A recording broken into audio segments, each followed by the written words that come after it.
The town of Red Willow Crossing sat where the plains gave way to low, stubborn hills, a place built by people who believed hardship was proof of worth.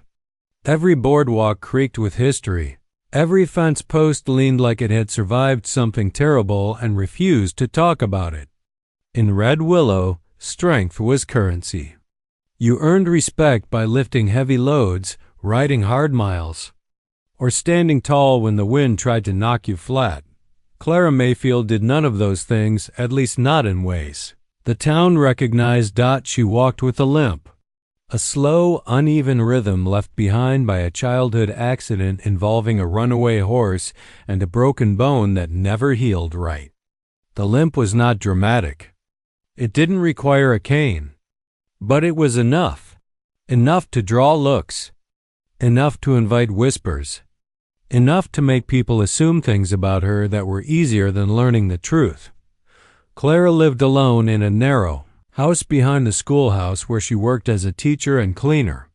Each morning, she swept dust from the wooden floor, wiped chalk from the slate board, and greeted children with a smile that never quite faded, even when the pain in her leg flared with the cold.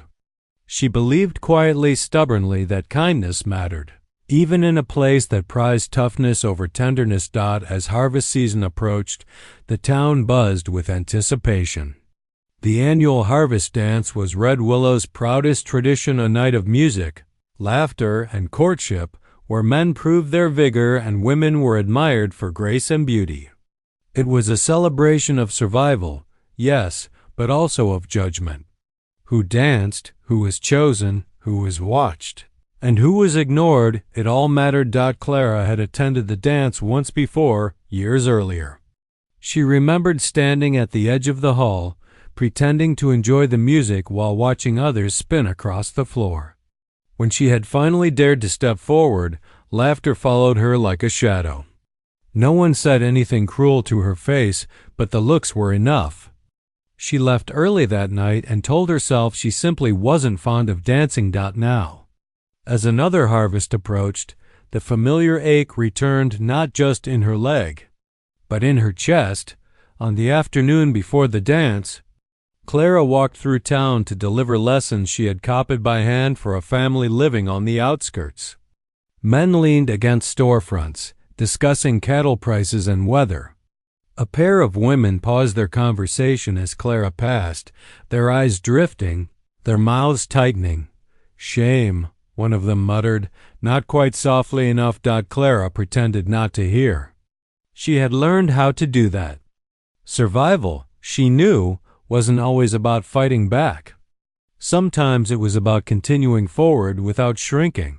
Red Willow did not mean to be cruel, not in its own mind. It simply believed that the West was unforgiving and that those who couldn't keep up were liabilities. A limp to them was a warning, a weakness, a reminder of fragility they preferred not to acknowledge.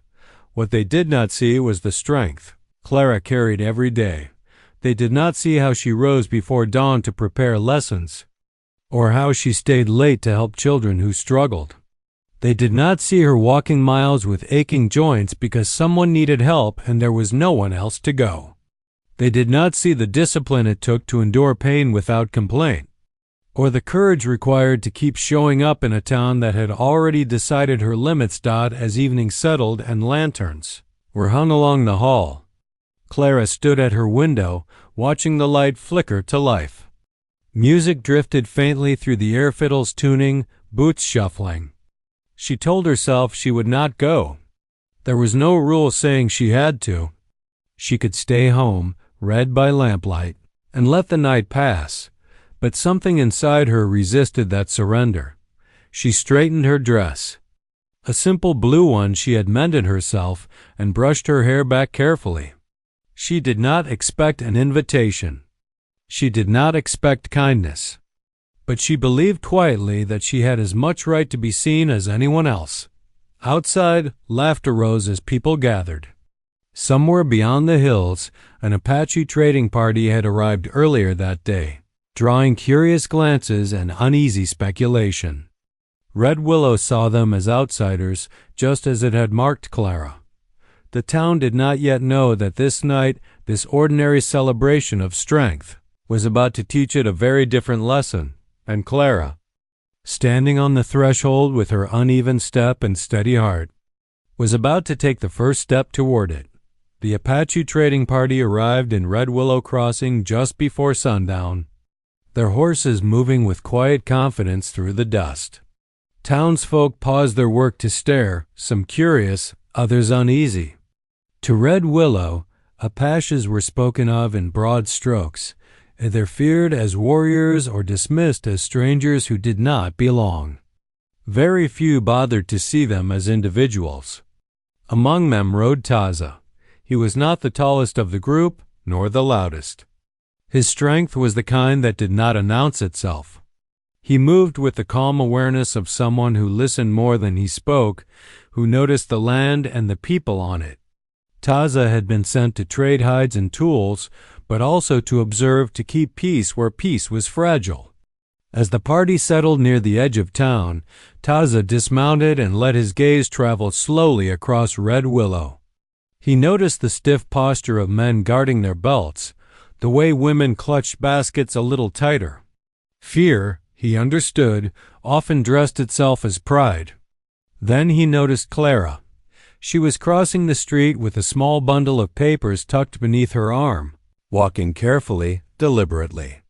Her limp was visible, but what caught Taza's attention was not the uneven step, it was the way she kept her head lifted, her eyes forward, refusing to hurry or apologize for her pace.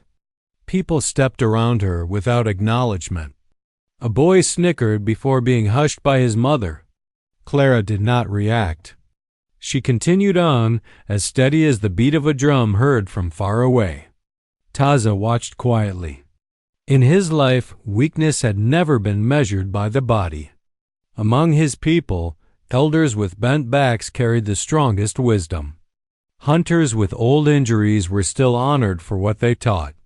Survival was not about perfection. It was about balance, patience, and endurance. That evening, as preparations for the harvest dance continued, Taza wandered toward the schoolhouse under the pretense of curiosity. Through an open window, he heard a woman's voice, gentle, firm, guiding children through their letters. Clara stood at the board, chalk dust on her fingers, explaining the shape of words as if they mattered deeply. Taza paused. He did not understand every word of her lesson, but he understood the tone, respect, care. The children leaned toward her, trusting her. When one struggled, she did not scold. She waited.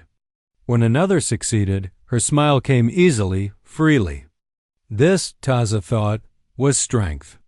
Later, as the sun dipped low and lanterns flickered to life, he saw Clara again near the edge of town, watching others gather for the dance. She stood apart, not sulking, not begging, simply observing, as if deciding whether the night was worth the effort. Taza felt a familiar tightening in his chest. He had known that feeling himself, the sense of being judged before speaking, of being weighed by standards not your own. He approached slowly, careful not to startle her. "You teach the children," he said, his English careful but clear. Clara turned, surprised, then nodded. "I do. They listen to you." "They don't always," she replied with a small smile. "But I try." Taza studied her face, not for beauty as the town defined it, but for truth. He saw weariness there, yes, but also resolve. A quiet refusal to disappear. "You are strong," he said simply. Clara almost laughed. Not because it was funny, but because no one in Red Willow had ever said that to her without meaning the opposite. "You don't know me," she said. "I know enough," Taza answered. As the first notes of music floated from the dance hall, Clara shifted her weight, preparing to leave. Habit told her to go home. Experience told her she would not be welcome. Taza glanced toward the sound, then back to her. "Where I come from," he said. "We dance to honor the way a person moves, not to shame it." Clara looked at him, really looked, and for the first time that day the tightness in her chest loosened. Red Willow believed worth was proven by force and speed. Taza knew better.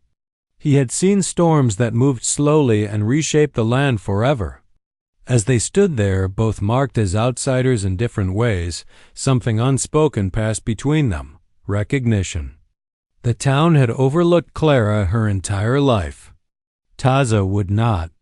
And in doing so, he was about to teach Red Willow a lesson it had long refused to learn: that dignity, once recognized, has a way of changing everything around it. The night of the harvest dance arrived with the sky full of stars, the kind that made Red Willow Crossing feel like it existed on the edge of the world. Lanterns glowed along the boardwalks, their warm light flickering against wooden facades and music fiddles, banjos, and the rhythmic thump of boots drifted through the town like a pulse. Clara stood near the doorway of the hall, hands folded over her dress. Her heart beat fast, not just from anticipation, but from the old familiar fear that had shadowed her every step at a dance. Years of ridicule lingered, a quiet weight that told her she was not supposed to belong on that floor. The townfolk were already gathered, dressed in their Sunday best or their finest work clothes. They laughed, called out greetings, and paired off into dancing couples. A few of them glanced at Clara as she lingered at the edge. The whispers came quickly, like wind rustling dry grass. Look at her limp. She'll never keep up. Why even try? Clara's cheeks burned, but she refused to retreat. She had made it this far, had faced more judgment than most people in town would ever understand.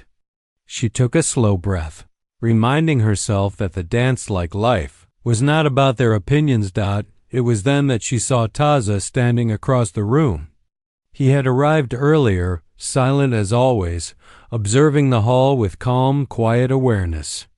His dark eyes met hers, and for a moment she felt a strange sense of relief.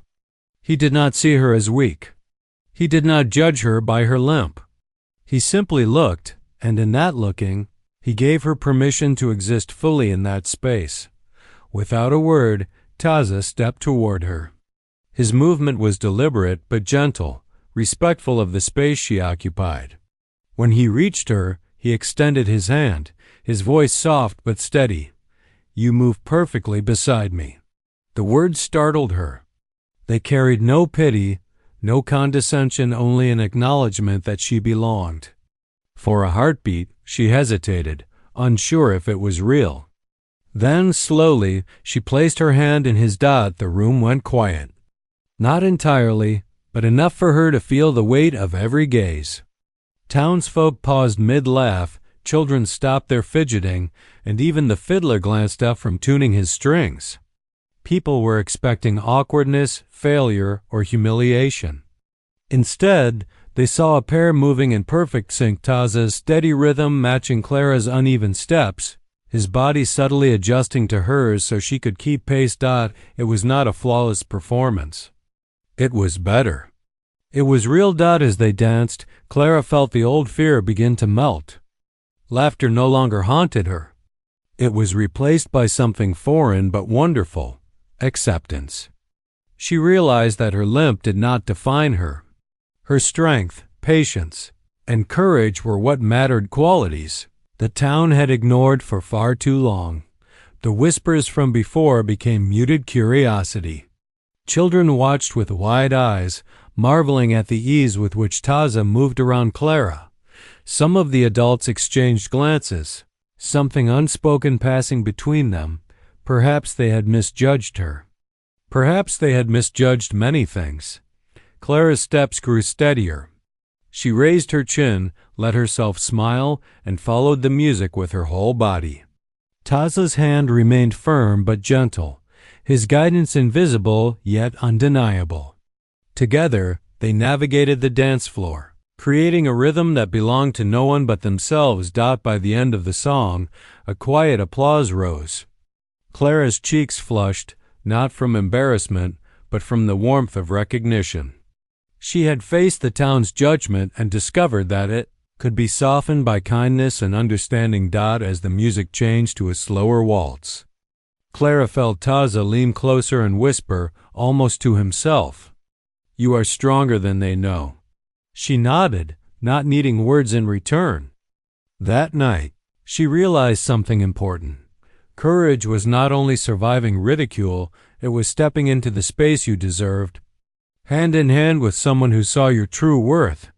For the first time, the dance floor was hers not by proving herself to anyone, but by trusting that someone believed she belonged there. And in that trust, Clara discovered a freedom that no limp, no laughter, and no prejudice could ever take away. The music faded into a gentle hum as the last notes of the fiddle lingered in the air, and for a moment the dance hall seemed suspended in time. People caught their breath, exchanging glances that carried a mix of surprise, curiosity, and a faint trace of shame. What had just happened on the floor was not the awkward, laughable spectacle they had anticipated. It was something far more powerful. Clara and Taza stepped back from each other, their hands still loosely connected, and the room seemed to notice the subtle dignity in that moment. For the first time, the townsfolk weren't seeing her limp. They weren't seeing weakness. They were seeing harmony, courage, and grace, the quiet strength that had always been there, but that they had never taken the time to recognize. Children clapped, their small hands breaking the tension in the room. "Again! Again!" they called, eyes shining with admiration. Some of them, who had grown up watching Clara struggle quietly, began to understand that resilience was not always loud or flashy. It could be gentle and steady, yet no less remarkable. The adults, however, were slower to respond. Whispers that had once been sharp and judgmental now carried hesitation. A mother pulled her child closer and muttered under her breath, I didn't realize she could," trailing off as the truth settled uncomfortably in the air.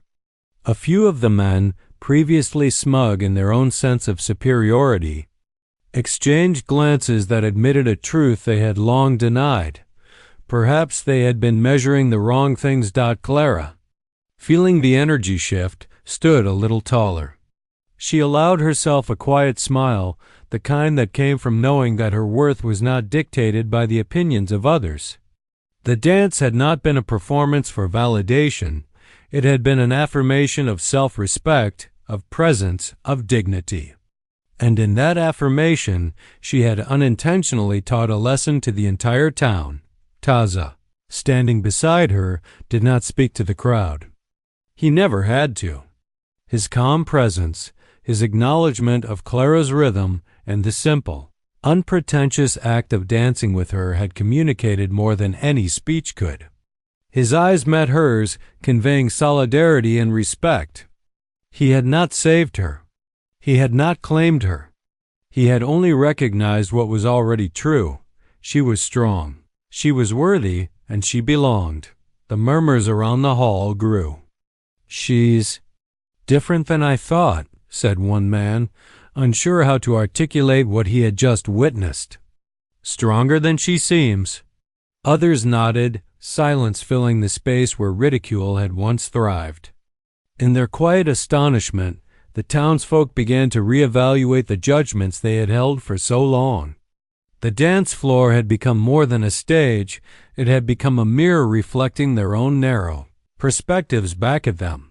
For Clara, the most remarkable part was not the realization that the town had watched her with newfound respect, but the sense of empowerment that surged through her. For years she had carried the weight of whispered judgments and unseen sneers. Tonight she had confronted them without confrontation, with nothing more than the courage to step forward and claim the space that had always been hers. As the fiddler struck a new chord, and the hall resumed its lively rhythm, Clara retreated for a moment, letting the music wash over her. She watched couples twirl and spin, laughed at the playful shouts of children, and felt a profound shift inside herself. She was no longer merely the girl with the limp. She was a teacher, a guide, a woman who had endured and, importantly, one who had reminded the town that respect and dignity are earned not just through strength, but through character. Taza approached her quietly, offering a small nod.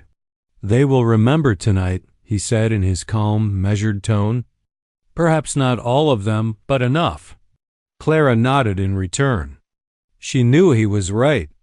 The lesson was not complete. It would take time, but the seed had been planted. For the first time, she sensed that her presence mattered, that her perseverance had a ripple effect beyond herself, and as she looked around the room, seeing the awe and reconsideration in faces that had once sneered, Clara understood something crucial. True strength is often invisible until someone recognizes it. And sometimes it takes an outsider, someone unbound by the small judgments of a town, to shine a light on what has always been there. In that quiet revelation, Clara smiled, feeling a sense of hope she had not dared to imagine. Red Willow Crossing would never be the same, and neither would she. The morning after the dance, Red Willow Crossing felt different, though the change was subtle. The sun rose over the dusty streets, gilding the wooden storefronts with a warm glow. Yet it illuminated a town that had begun to reconsider its own judgments. For Clara Mayfield, however, the real change was inside her. She walked to the schoolhouse with a purposeful stride, her limp still present but no longer a source of shame.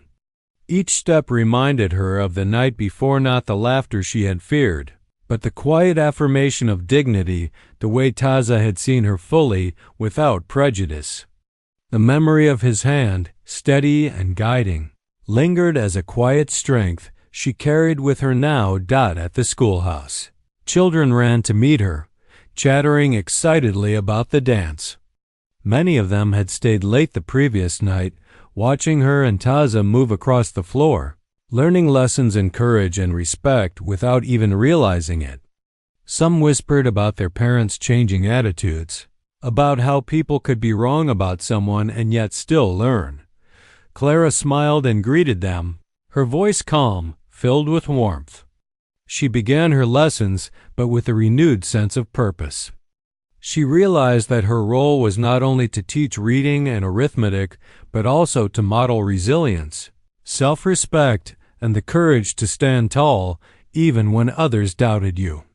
Her limp had never defined her, but now, more than ever, she would show that it could not hold her back from being influential, strong, and valued. The town, meanwhile, began to shift in small but meaningful ways. Parents who had once whispered about her limitations began bringing their children to her class with open minds, no longer questioning her abilities. The local storekeeper, who had turned his nose at Clara's limp for years, offered her a polite nod.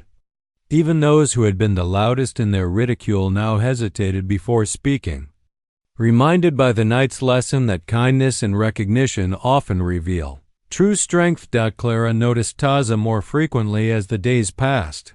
He did not intrude on her life, nor did he attempt to change it. Instead, he remained a quiet presence, trading goods, visiting the school when necessary, and occasionally walking alongside her when paths crossed. He never praised loudly, never sought attention.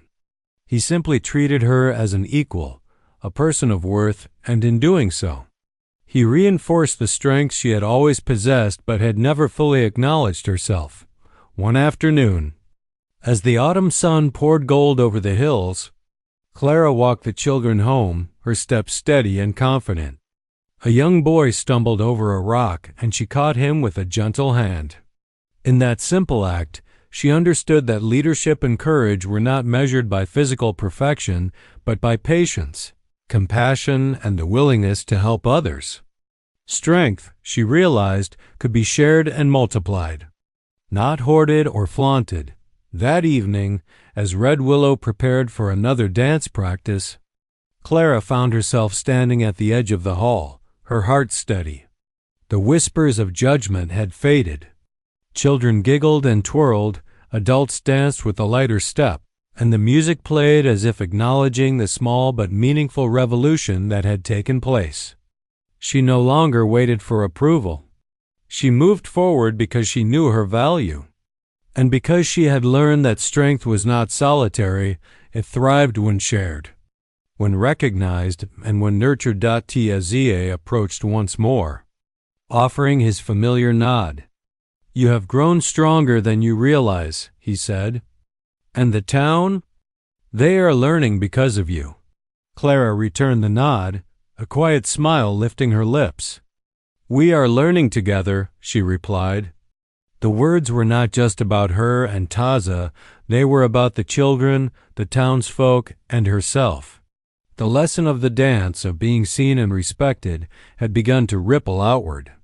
The town's narrow perspective was slowly opening, and she had played a central role, not by defiance, but by presence, courage, and grace.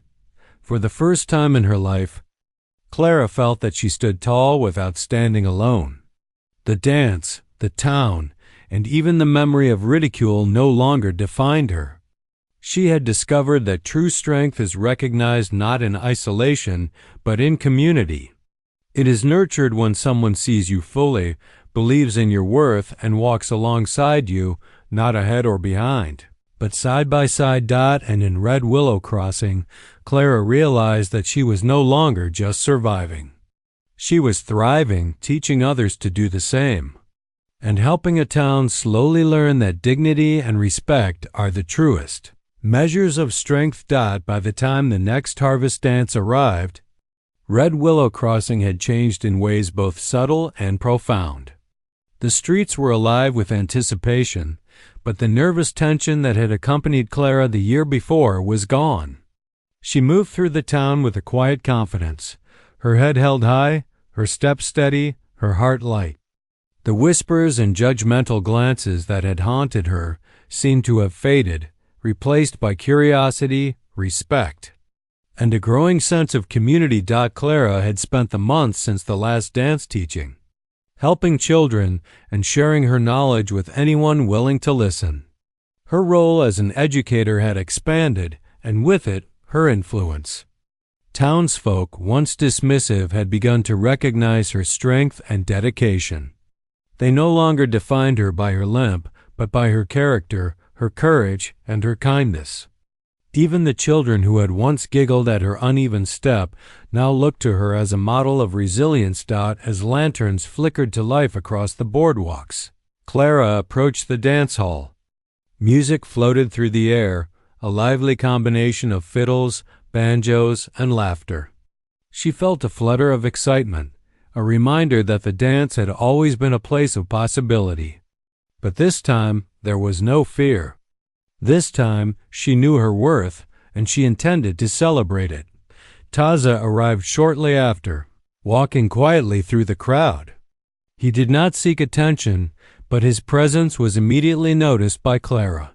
Their eyes met, and she smiled, recognizing in him the same calm, steady strength that had carried her through the previous dance. There was no grand gesture, no dramatic words, just the simple, profound acknowledgement that they belonged in the same space, moving to the same rhythm. As the music began, Clara did not wait to be asked. She stepped onto the dance floor with a grace that came from self-assurance rather than approval. Children watched in awe, some trying to imitate her steps, while adults nodded in quiet recognition of her courage. Taza joined her, taking her hand as they moved together, seamlessly adapting to her pace and guiding her with a gentle touch. The townsfolk could not help but notice. Laughter no longer masked judgment. It became genuine appreciation for the skill, harmony, and joy that Clara and Taza shared. The dance floor, once a stage for ridicule, had become a place of acceptance, understanding, and celebration. The town had learned a vital lesson. Worth is not measured by physical perfection or outward appearance, but by courage, heart, and character. As the evening progressed, more couples joined the dance. Inspired by Clara and Taza, the children twirled with abandon, parents laughed freely, and even those who had once mocked her found themselves moved by the transformation that respect and inclusion could bring. Clara realized that her actions had not only changed how the town saw her, but also how it saw itself. They were learning slowly but surely that kindness, patience, and acknowledgement of others' dignity create stronger, healthier communities. Toward the end of the night, Clara and Taza stepped back from the dance, their hands still lightly clasped. She felt a profound sense of peace, knowing that she had finally claimed the space she had always deserved, not by demanding it, but by embodying the courage, strength, and grace that had always been hers. Taza's eyes met hers, a quiet affirmation passing between them. They had shared something extraordinary, and it had left a lasting mark on everyone who had witnessed it. The music slowed to a gentle waltz, and Clara, for the first time, allowed herself to move freely without concern. The town had seen her strength, and she had embraced it fully. There was laughter, applause, and a collective recognition that the dance in life was better when everyone could move to their own rhythm, supported and respected by others. As the night drew to a close, Clara walked home beneath the starlit sky, feeling lighter than she had ever felt. Her limp was still there, but it no longer mattered. She had discovered that true strength is not measured by appearances, but by courage, perseverance, and the dignity with which one carries oneself. She had learned that standing tall often requires someone to see you fully and walk beside you, side by side, in mutual respect. Red Willow Crossing would never forget that night. And neither would Clara. She had found her rhythm, her voice, and her place in the world, and, more importantly, she had shown others the power of acceptance, empathy, and the courage to celebrate every person's worth. The town had grown, and so had she. The stars shone above. The music faded, and Clara smiled, knowing that for the first time, the future was hers to step into with strength, grace, and the knowledge that she was never truly alone.